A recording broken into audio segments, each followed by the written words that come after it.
प्रिय विद्यार्थियों नमस्कार। आज हम लोग पढ़ेंगे हिंदी सुलभ भारती कक्षा 8वीं से दूसरी इकाई का कविता नंबर पहला धरती का आंगन महके। तो बच्चों सबसे पहले मैं आपको इस कविता के कवि के बारे में बताऊंगी। इस कविता के कवि है डॉक्टर प्रकाश दीक्षित जी। डॉक्टर प्रकाश दीक्षित जी का जन्म 1929 में उत्तर प्रदेश के इटावा शहर में हुआ था। ये आजीवन अध्यापक रहे। दीक्षित जी विविध पत्र पत्रिकाओं के संपादक भी रह चुके हैं। इन्होंने पत्रकारिता का कार्य भी बखूबी निभाया है। इनके द्वारा लिखे गए वैचारिक लेख पाठकों को चिंतन करने के लिए विवश कर देते हैं। इनकी प्रमुख कृतियाँ हैं अर्चांजलि, मंगलपथ, दोहावली, राष्ट्रीय स्तर कविता संग्रह आदि। अब हम पद्य संबंधी बातों पे थोड़ा ध्यान देंगे। इस कविता के बारे में क्या कहा गया है इस पर थोड़ा ध्यान देंगे हम लोग। प्रस्तुत नई कविता में कविवर डॉक्टर दीक्षित जी ने कर्म, ज्ञान एवं विज्ञान की महत्ता स्थापित की है। उनका कहना है कि हम ज्ञान विज्ञान के बल पर भले ही आसमान को नाप लें, परंतु विनाशक शस्त्रास्त्र से मानवता को बचाना भी आवश्यक है। यह तभी संभव होगा जब समाज में सदाचार, स्नेह बढ़ेगा, आपसी प्रेम बढ़ेगा। अब कविता में आए कठिन शब्दों पर ध्यान देते हैं।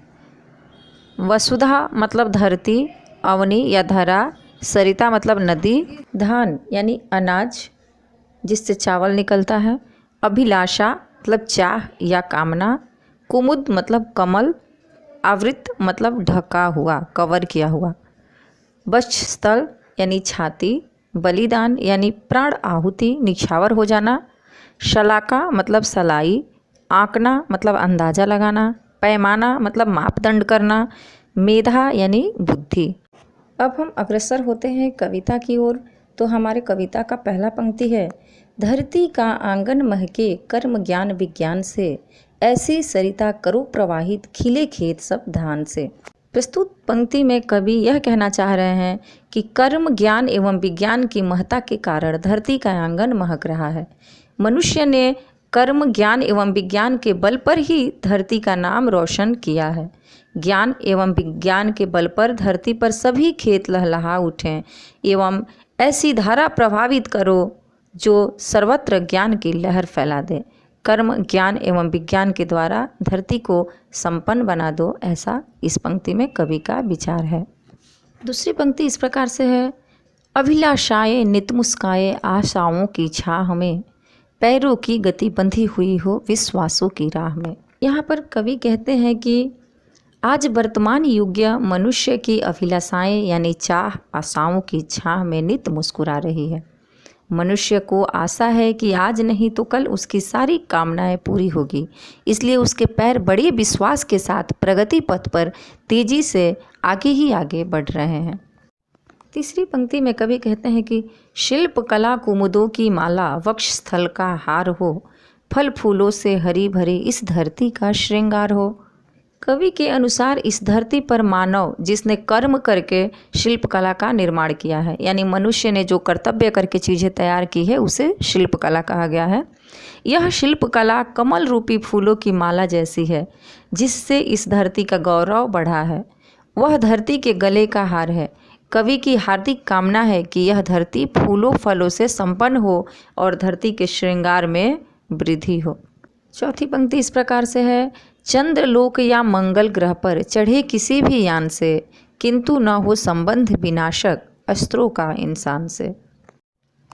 बहुत ही सुंदर अर्थ है, ध्यान से सुनिएगा। यहाँ पर कवि कह रहे हैं कि आज आधुनिक युग में मानव ने कई क्षेत्र में काफ़ी प्रगति कर ली है। उसने ज्ञान एवं विज्ञान के बल पर आसमान को नाप लिया है। वह चंद्रलोक या मंगल ग्रह पर भी अपने अंतरिक्ष यान से जा सकता है। उसने चतुर्दिक प्रगति कर ली है। उस पर किसी भी प्रकार की रोक टोक नहीं है, परंतु उसका विनाशक अस्त्रों से किसी भी प्रकार का नाता नहीं होना चाहिए। उसे मानवता की रक्षा भी करनी है। आगे कवि बताते हैं कि सांस सांस जीवन पट बुनकर प्राणों का तन ढांकती, सदाचार की शुभ्र शलाका मन सुंदरता आंकती। इसका अर्थ है इस धरती ने सांस सांस का जीवन पट बुनकर सभी के प्राणों का तन ढक दिया है, यानी यह धरती हर किसी की रक्षक बनी हुई है। कवि के अनुसार सदाचार एवं स्नेह के द्वारा ही मानवता का विकास होगा। सदाचार रूपी शुभ शलाका मन की सुंदरता को आंकने का काम करेगी। मानवता के विकास के लिए सभी को सदाचार एवं स्नेह को अपनाना होगा। अगली पंक्ति इस प्रकार से है, प्रतिभा का पैमाना मेधा की ऊंचाई नापता, मानवता का मीटर वन मन की गहराई मापता। यहाँ पर कवि कहते हैं कि प्रतिभा का मानदंड बुद्धि की ऊंचाई मापने का काम करता है। प्रतिभा यानी आपकी ललसा, आपकी इच्छा। सभी के हृदयों में मानवता निर्माण होनी चाहिए। मनुष्य को मानवता का मीटर बनकर दूसरे के दिल की गहराई मापने का कार्य करना चाहिए, अर्थात मन की प्रतिभा को मानवता के लिए कार्य करना चाहिए। अंतिम पंक्ति में कवि कहते हैं कि आत्मा को आवृत कर दे स्नेह प्रभा परिधान से, करे अर्चना हम सब मिलकर वसुधा के जयगान से। बहुत ही सुंदर अर्थ है। यहाँ पर कवि कह रहे हैं कि मनुष्य को अपनी आत्मा स्नेह रूपी प्रकाश से ढक देना चाहिए, यानी हर इंसान के अंदर स्नेह भरा होना चाहिए। स्नेह से व्यक्ति को अपनी आत्मा स्वयं प्रकाशित करनी चाहिए। जब ऐसा होगा तब धरती पर मानवता का विकास होगा। हम सभी को मिलकर धरती का जयगान करने के लिए पूजा अर्चना करनी चाहिए। इस प्रकार यह कविता बहुत ही सुंदर ढंग से समाप्त होता है।